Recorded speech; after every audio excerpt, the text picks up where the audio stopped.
They're back. After a 3-year absence, these majestic beasts have made a triumphant return to the American Museum of Natural History.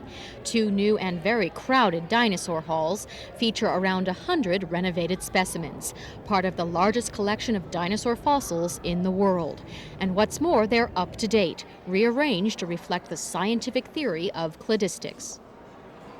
The story that we're telling is the story of the evolution of dinosaurs. When you walk through these galleries, what you see is the family tree of dinosaurs based upon the cladistic theory of their relationships.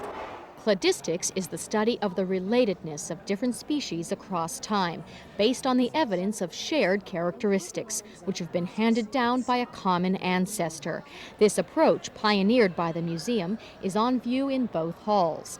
Here, in the Hall of the Saurischian dinosaurs, it's come up with a startling conclusion.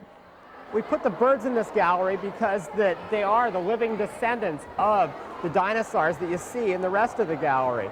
Dinosaurs aren't extinct, they're still with us, we just call them birds today. In the Hall of the Saurischians, all the dinosaurs have a common feature, that of a grasping hand.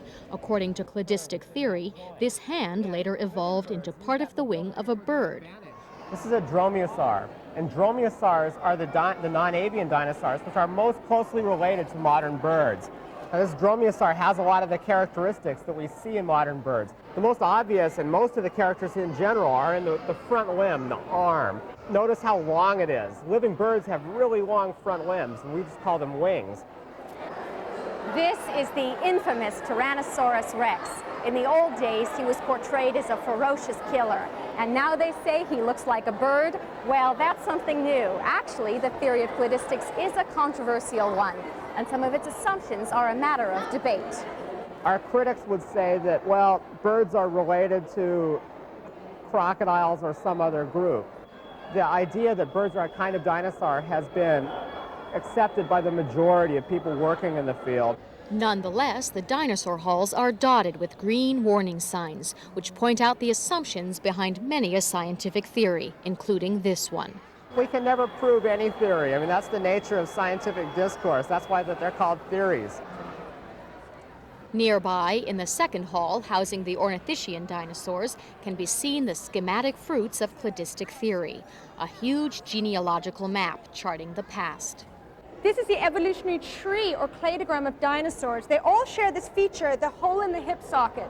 They then diverge into 2 groups, the Saurischians, which are in the other hall, and the ornithischians, which is in this hall, which share the backward pointing extension of the pubis bone. This is the Stegosaurus, and it shows the backward turned pubis bone. You can see right behind the leg there.